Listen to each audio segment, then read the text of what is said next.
Signs 3 years after the ballpark no longer takes that route. They're paying employees to put them up and take them down every month. And I guess even so simple as putting up the residential parking signs has not been completed after a year. And one last thing I'd say about our residential parking program that shows a real lack of judgment. Those have to be visually enforced. And 3 years in a row, those are the colors they've chosen for the enforcement officials to be able to see that once it's been sun faded. If they can't even run a parking program, we have a Speaker of a House, a Cabinet Secretary, and a Senator that live within 2 blocks of this tunnel that I know of. So, Mr. Mayor, I'm trying to ask, why should we, as a community, be willing to accept DDOT's assessment of this situation, and why should we believe that our government could respond to a crisis? Well, I think there have been many occasions when we have had to respond to a crisis. I hear loudly and clearly the concerns that you have raised, and I think we have an obligation to get back to you and tell you how we would respond to those issues if, and I'm going to underscore if, we were to go any further with this project. There are any number of federal agencies that are involved in it. We have Federal Highway here with us tonight, is that right? And I don't know, I'm not absolutely sure if you can come up and tell us what Federal Highway's role will be in this, but the NEPA process is hugely important to this, it seems to me. I want to be able to not only study the NEPA findings myself, but have experts, and some of those will probably be consultants outside of the district government, that we will have look at the NEPA process or look at the NEPA findings, and then try to come to what seems to be the most reasonable solution to this. It's obvious what people think in this room. I think anybody that left here wondering what the sentiment is in the community, they must have been in another meeting other than this one. So I appreciate, and I want to make sure we've got the detailed concerns that you raised also. Some of those concerns obviously transcend this particular project. They go to the question of us being able to get things done in a timely and effective way, whether this project is involved or whether there's other projects that would involve the purview of those agencies that you cited. I will say this, DCRA is a far better agency than it was 3 or 4 years ago.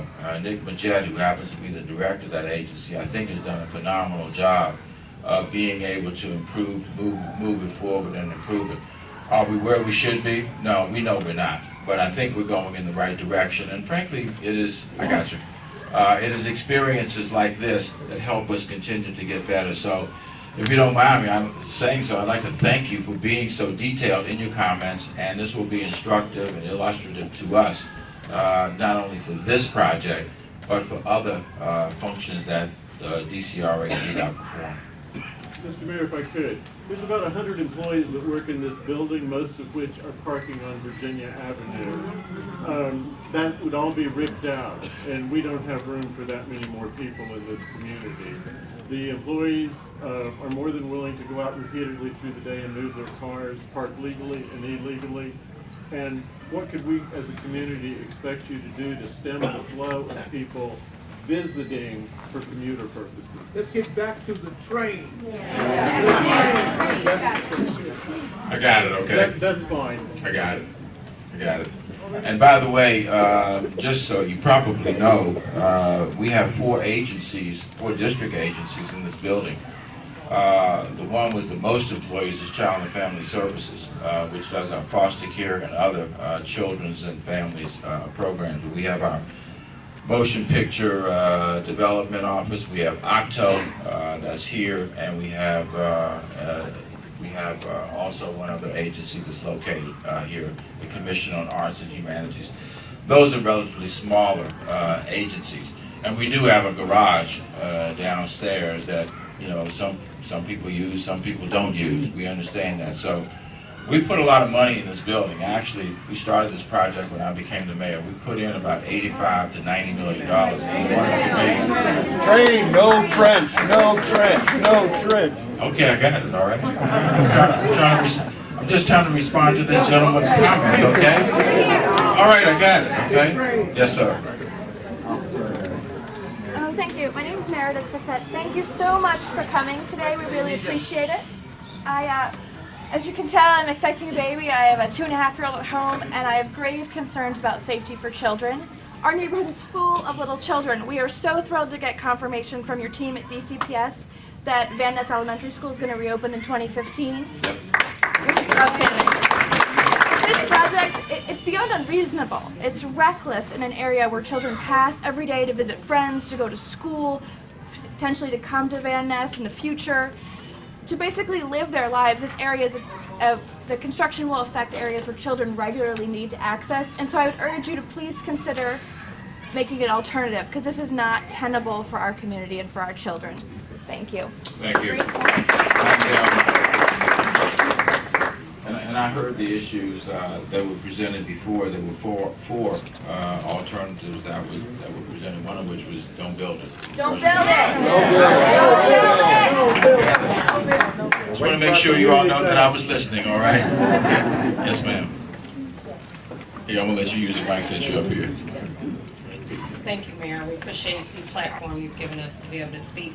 I am a resident of the neighborhood. I am a parent of a child with special needs. I've been in the area about 2 or 3 years, and because of this project and the effect it will have on my neighborhood, my child is in need of medical assistance. She does receive transportation to and from school. Her bus comes right to her door and picks her up. If that trench is sitting there, it can't get to her. If she has a seizure, the medical emergency assistance can't get to her. The nurse that comes nightly cannot park on the street. I cannot access her speech therapy on the other side of 295 because there'll be a trench sitting there. This affects our quality of life completely. I cannot access my bus. I even have a problem parking now on the street. She has a wheelchair, so I have to pull the wheelchair out of the back of the van, place it on the sidewalk. But if I have a trench in the way, I can't even get to my home. I can't even access any of that. And if my child and any of my children want to continue to go to school, which is on the other side of 295, if my child with special needs wants to grow and develop and continue to receive her therapy, that's on the other side where the trench will be. It won't work for my family. And let alone I am a working single mother. So the steps I take to get my children to school, to get home for the bus, to meet the bus, to take my child to therapy, and do whatever's needed for a football player, a Girl Scout junior, will affect my quality of life that I can't work if it takes me 3 hours to get home. If it takes me 2 hours to get to my job. So please. Explain how you get there now so I fully understand. How I get to where? Which destination? Because I'm all over. Which destination? Home. Okay. I live on the corner of 3rd and Virginia. Okay. Her therapy is on the other side, the north side of 295. Okay. So if I'm coming from Wisconsin Avenue or Southeast, because I have 2 working locations, Wisconsin, I would have to come down 295 and get off. The exit I would normally get off is exit 6. It says National Stadium, which would no longer exist. Therefore, I would be going down the Capitol exit past McDonald's to get home, which I'm already in competition with everyone going back home to Maryland, going to the Nationals game, whatever event is going on. So that's just one of my many trips I take all over the city. And I'm in the city. I'm not coming from Maryland or Virginia. I'm in my own city, trying to navigate it and work within my community.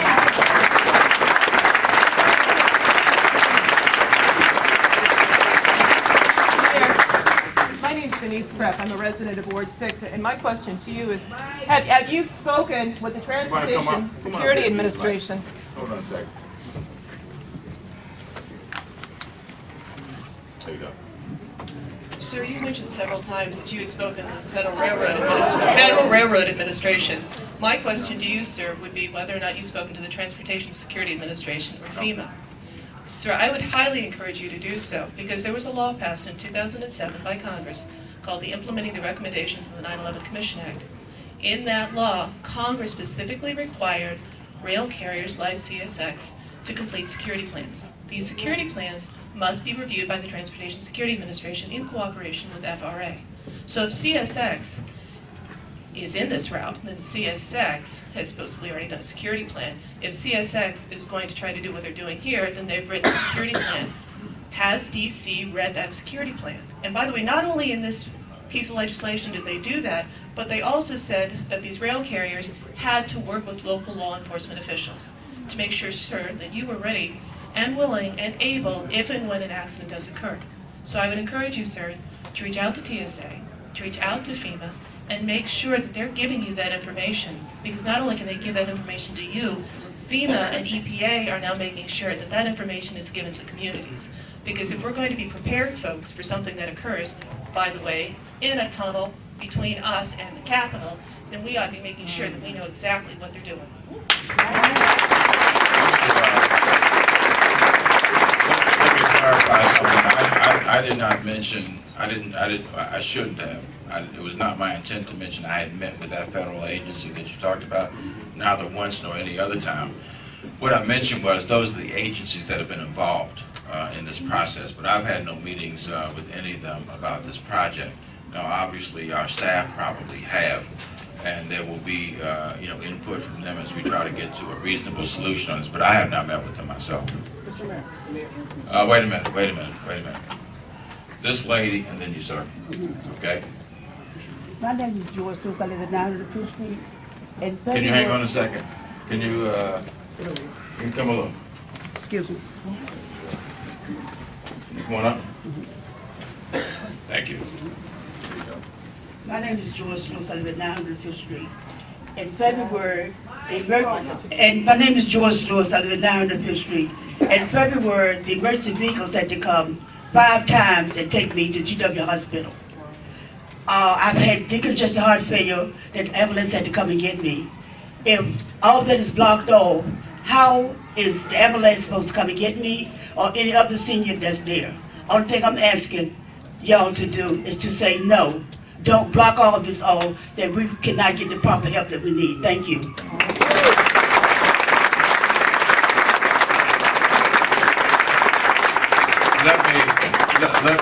Let me assure you that there is no way that we would ever be involved in approving anything that is going to stop emergency vehicles from being able to connect with people who have needs. So I don't think you have to worry about that. That just simply won't happen. It frankly would defy laws, and it would also defy common sense. It seems to me. Yes, sir. Thank you, Mr. Mayor. My name is Tomas Bilbao, and I live in the townhomes on Capitol Hill, formerly Ellen Wilson Place. I think security is one of the main issues that we're talking about here, and one of the speakers talked about the derailments and CSX's poor safety record. I took the trouble, since it was mentioned, and it would have been on the news lately, of looking into the disaster that happened in Canada, and where 47 people died and several city blocks were leveled. And I overlaid that accident on a map of DC.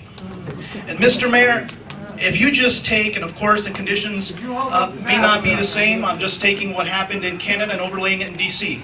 And if you do that, and you take the blast radius of what happened in Canada, then the entire neighborhood where we live would be leveled by a fireball.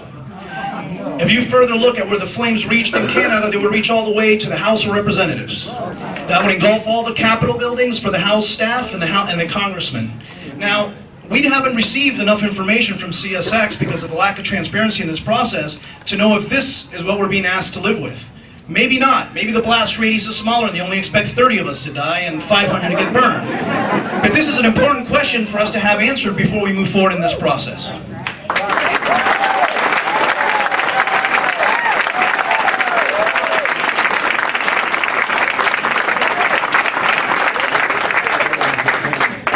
Hopefully it's obvious, but I'll say it anyway, that we're not going to approve a set of conditions that are going to imperil anybody.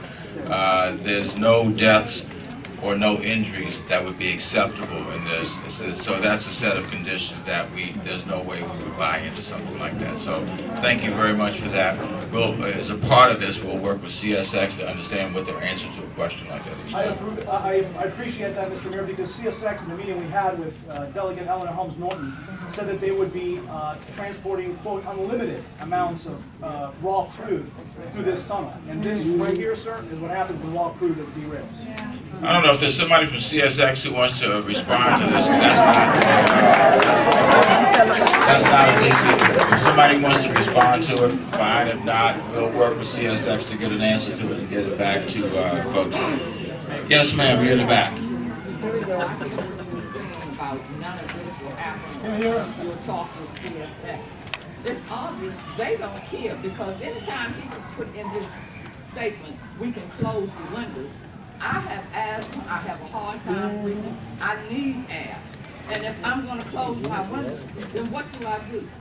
I wanna ask him, since this commercial comes on television, anybody that's been affected by asbestos, I want to know, can I file ahead of time, because I see it now.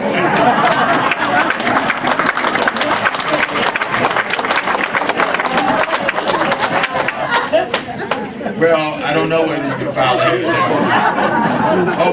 Hopefully that won't be an issue that we have to contend with asbestos. I think we found out many years ago the hazards of asbestos, so hopefully we would head that off before you have to be in a position of preemptively striking, from a legal perspective.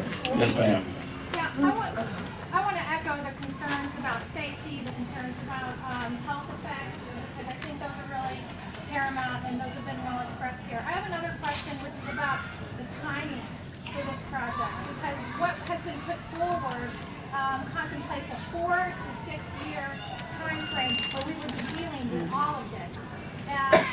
However, at the same time, what CSX has proposed is a, quote, design as you build approach. So what is it that the district could do if this project goes forward to prevent it from becoming a 10-year project, a 12-year project, and destroying this neighborhood? Well, again, I think that in the permitting process, if this were to go forward, okay, I'll start with that. If this were to go forward, there is no question in my mind there would be a set of conditions that would be imposed in the permitting process that would have a set of penalties associated with it for failure to comply. But that's all predicated on if we go further with this. Yeah, let me move around the room a little bit, okay? I'm sorry. Yeah, sure. You're from CSX? Okay. So, Please give the gentleman an opportunity to respond. So, good evening, and believe it or not, I do appreciate the opportunity. I do appreciate the opportunity to be in front of you tonight. My name is Skip Elliott. I'm Vice President of Public Safety, Health, and Environment for CSX Transportation. And my history for the tracks that go through DC actually go back about 25, 30 years from my days with Conrail. So I'm familiar with your concerns and I'm familiar with the tracks. But I want to address at least 3 of the questions that I heard. One had to do with the mayor reaching out to the Transportation Security Administration. The fact is that, yes, they do require the railroads to maintain a security plan, and I want to answer that we comply both with TSA and FRA regulations with regards to security, and both FRA and TSA have reviewed and continue to review regularly our security plans. So we make those plans available anytime that TSA or FRA asks to see those plans, and we have what I consider to be an ongoing relationship with TSA. And TSA is very aware of the sensitivity of the rail line that moves through Washington, D.C. With regards to the Lac Mégantic incident, that was horrific under any kind of circumstances, and we mourn the 47 deaths that occurred up there. But I think I want to make this point clear, is that the issue when you look at incidents that have happened, specifically Lac Mégantic, we're talking about unit trains of crude oil, typically trains that have 100 or more of the same kind of commodity, in this case crude oil. At least through the district, and as far as I can tell, that you know, we have moved hazardous materials through the district going back to the turn of the century, so it's not something that's new to the district. And although we have our accidents, we work very, very hard to be as safe as we can. We really do. But we have never moved a unit train of crude oil through the district, and we have no plans to. Any crude at all? No, we're talking about unit trains of crude oil. Now, I think at a previous meeting, What's the limit of number of cars in a train that makes it not? So- 8 cars, I think. so a unit train is typically 40 to 50 to well over 100 of the same kind of chemical. Now, What's not a unit train? Can you have 40 in a train that's 100 cars long? And it's still not be a unit train? you can have what we call merchandise trains that have multiple numbers of different types of hazardous materials. That's not a unit train. A unit train is typically a solid train of the same commodity, and that's what happened in Loch Megantic. So, In Loch Megantic, it was 8 cars that exploded. well, there were more cars that were derailed, 8 that exploded. and there were more actually that released, so I'm quite aware of that. And we watch very closely this incident. And one thing I do want to mention about, we watch the incidents with crude oil just as closely as you do, and we have been a strong proponent with the Pipeline and Hazardous Materials Association to get Belger-built tank cars for crude oil. We understand it. You understand our role as a common carrier, but we want to make sure that we move those products as safely as possible, and they're in the best built tank cars. But again, I want to differentiate. So unit trains of crude oil have never moved through Washington, and we don't anticipate that they will. I So- appreciate that. What is the maximum number of crude oil cars that CSX could potentially move through the tunnel? And what is the acceptable death rate of an accident that would occur? Well, there's obviously no acceptable death rate. So no crude So- oil into the tunnel? Let me finish the question, okay? I know you're anxious, but there have been single car movements of crude oil through Washington. Not unit train. How many cars? I'd have to look, I don't know that specific, but the number is quite low actually, because I looked at some of the numbers before I came to this meeting and they don't show in the top commodities that we move through the district. I don't mean to be rude, sir, but if you're the vice president of public safety and community affairs, and you don't know how many carts of crude oil is taken through the tunnel at the meeting that we're discussing safety in the tunnel, I'm sorry, I really don't mean to be rude. We expect more transparency, so we have more exactly what we're doing. And we certainly can provide that information to the appropriate officials and the mayor's staff. Why is it getting? That trench will be 50 feet from our house. Hi. Because that much money they get. Providing the information to the appropriate officials. So I'm a reporter with a local news organization called Things Progress, and I've reported on this project before. And when I try and get that kind of information on what can be transported and what is transported, I'm always told that it's a secret and that I can't get that information. And we've talked about this at the last place too. One of my questions is whether the crude that comes through here is from the Bakken Shale in North Dakota. As you may know, recent reports have suggested that North Dakota Bakken Shale crude Right. is more flammable than other types of crude. I know that what's coming through is generally a secret, but is there any leeway we can get on that? So a couple points. Typically what we see moved on CSX is from the Bakken fields. We share the same concern. Keep in mind, and I'm sure you know this because you've done your research, is that it's the responsibility of the people that bring the crude oil up to basically classify under DOT regulations if it's a flammable liquid or some other product. So we share the same concern about the volatility that people think exists with the Bakken crude. We know that the Pipeline and Hazardous Materials Safety Administration is doing testing of the crude, and it's going to be entirely up to them. If they feel that that product needs to be classified as a more severe hazardous materials, then they will do that.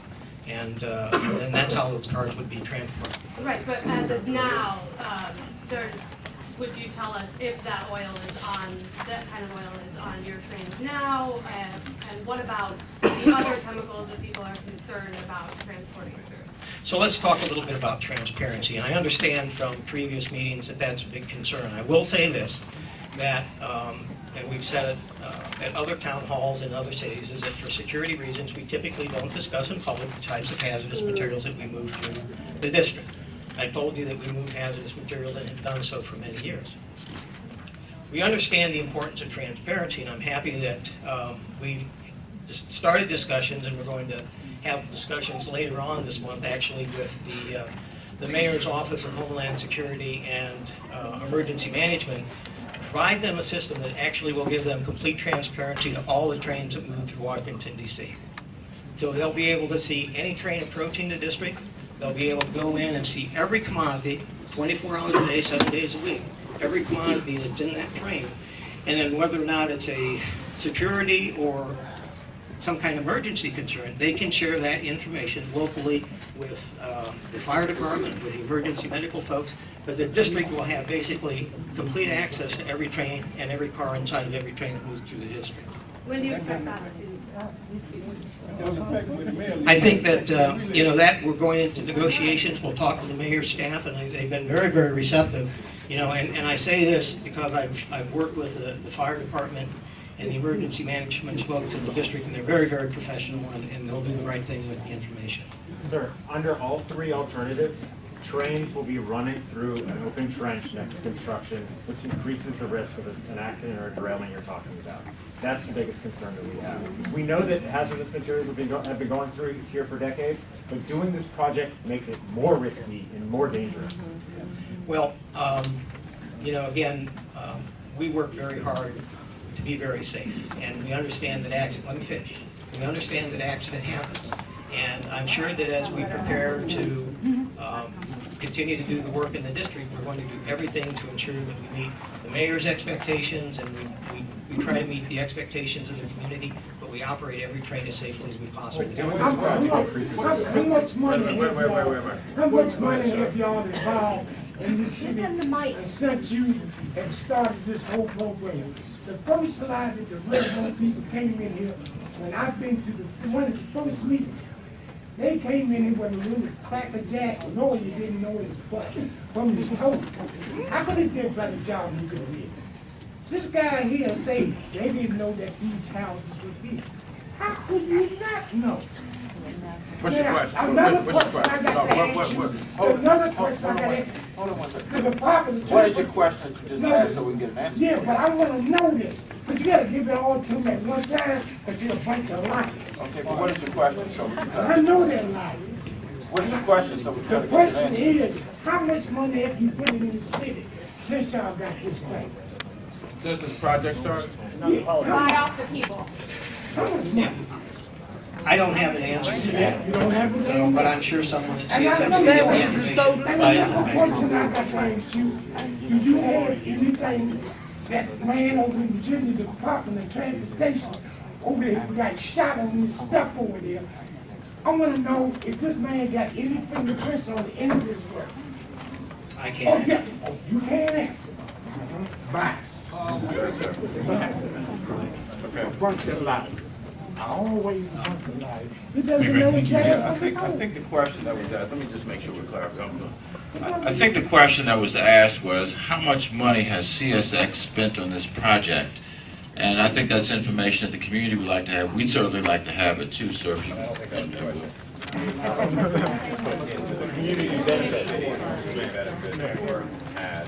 If you, Have you put money into a community benefits effort since this project started? Yes. I can't answer that. Okay. Well, if you can fashion the question so we make sure that they get the answer that people want, we'll be happy to do When that. they have came out to the meetings, they have bought some sandwiches and sodas, the ones that I paid for. That's what they have done. I'm a witness to me. I don't mean no harm, disrespect to speak out orders. When they have came to the meetings, they brought some sandwiches, or little food and sandwiches, the ones that I've been to. That's what they have put into the community. Okay? I don't mean no harm, but I don't think disrespect. anybody would consider that a community benefit. But that's what they have seen, that I've seen they put out to the community benefit. Tell it like it is. Coming out. My name is Chris French. I'm president of the Navy Yard Neighborhood Association here. I wanted to just sort of dial it back down to the NEPA, since you brought that up as sort of the tool that you have. When the NEPA process started on this, there were 10, 11, 12 options on the table that CSX had presented. Among those options were many that were far less dangerous and sort of raised far less concern among the community, particularly options that didn't include active freight trains running through an active construction site. When the draft EIS was issued this past July, so this is, when you talk about how much time this process has been going on, when the draft EIS was issued in July, of those 10 options, 10, 11 options, there were really, people talk about 3 options, 4 options. What they really did was they picked one option and packaged it 3 different ways and took all of the other potentially palatable options off the table. They picked the one that posed the most risk and most danger to our city. And what that is an open trench construction with active trains running through the construction site. Now, under NEPA, an EIS is illegal to use an EIS to justify a predetermined outcome. It's our belief that because of the way this process has been managed, that the actual DEIS is not a valid document at this point.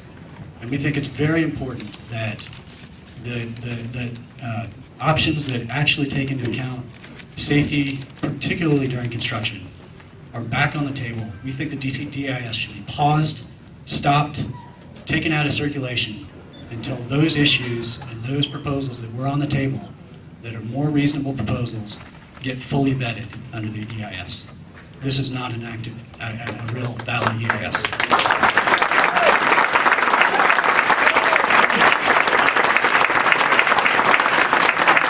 I think everybody heard the issue. I think is essentially why was a whole panoply of alternatives then reduced down to what you consider to be unacceptable options. Is that right? Just one option. It's not 3 options. It's a scam. They give you the Okay. worst option, they call it 3 different things.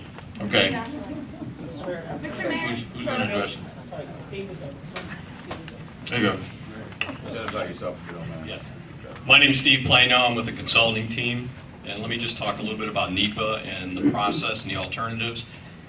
We did have alternatives in the draft EIS. We had a number of those. It included everything from in the corridor to outside the corridor. Those were screened in the DEIS. And as you know, NEPA includes not only public involvement, as somebody mentioned early in the meeting, but it includes a vetting process of all technical aspects, scientific analyses, communities here and communities outside the corridor. So when we screened those alternatives, we gave our reasoning for that. That is in the DEIS. And as you mentioned, there are 3 build plus the no build left. And in the FEIS, we'll be working towards a preferred, which has not been chosen yet. So the process is working. We are listening to folks. We have 3 different build alternatives plus the no build. They're not different. You read it, they are not different. Let him finish. We'll come back. We'll come back. Let him finish. I think I'm done, Mr. Mayor. I wanted to follow on the screening process itself. You mentioned the screening process. In the screening process, there are 8 criteria. Among those criteria was public safety included in any one of those 8 criteria. Can you show me where? Because I've read the criteria, it's not there. I believe it's there. It's not. I believe our screening process stands for itself. We will agree to disagree on that. Thank you. Yes. Come on up. By the way, we were supposed to finish at 8. It's a little after 8 now. I'm going to let this go for another 15 to 20 minutes. Is that okay? Okay. And which means that I'm going to ask you to be as succinct as you possibly can so that we don't leave here without hearing every one of the concerns that we have. In the possible eventuality that we do, I guess we'd ask the A&C Commissioner to make sure we get the additional concerns so that we can try to have a comprehensive set of issues emanating from this meeting tonight. Mr. Commissioner, can you do that for us? Okay. Yes. Is there a mic? I don't have a very good voice. You can have mine. No, come on. No, you can have this. Mr. Mayor, thank you so much for coming. Melissa, can you move that picture, please? This is the trench I'll be walking my kids through. 2 kids, one at Brent Elementary, one at Tyler. My question is simple. How does this benefit DC? How does this benefit our area that is finally getting some form? You built it, Mayor. You helped us get here. You told us if you built it, we would come, and we came. And now we have this. Thank you. Thank you. And I think that's what a part of this process is about.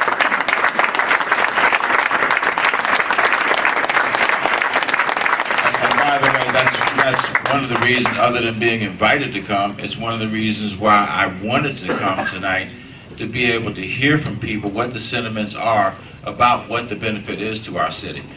We are a growing, developing city. We are adding 1,100 people a month. We have 647,000 people who live in the District of Columbia, and we want people to want to come here, not to feel they have to leave or that they won't come in the first place. We're living in the train trench. Yes. Mr. Mayor, as you know, we recently had, an unfortunate terrorist attack at the Navy Yard. Running trains through an open trench where anybody can see what kind of, it's very obvious when you see a train that looks like a tanker that it's holding oil. It is so much easier for foul play, for terrible things to happen. I mean, it's a terrorist target waiting to happen, and we are sitting ducks in our homes that, we love so much, in a community that we love so much, and who's going to be accountable when something terrible happens? When, it's not if, it's when something terrible happens. Who's accountable? We need, is it DC? I mean, at that point, what can they do but apologize? As they said, accidents happen. So, it's frustrating, but we appreciate you being here. We appreciate the support of everyone running, of Daryl and of Charles, and, thank you for your time. Thank you very much. Yes. You want to come up here so everyone can hear you? I think I'm pretty loud. I guess my biggest concern is that we were here in this building not very long ago, and the police commissioner was here. She was discussing the development in our area, and that we are only 33% built out, that we have, almost 67% more to be built. And we also have the the Capitol South river crossing that's going to be built as well, that circle. That is going to cause some traffic, and I know the woman that was talking about having to go South Street, South Capitol to get, but you can't turn left on First Street, at all. So what would happen is that we're kind of going to be in a lot of congestion over there. We're having all of this construction, and there's a lot of money being spent here. The riverfront is being developed, but yet you wanted to cut us off at this point in a critical time of this development in this community.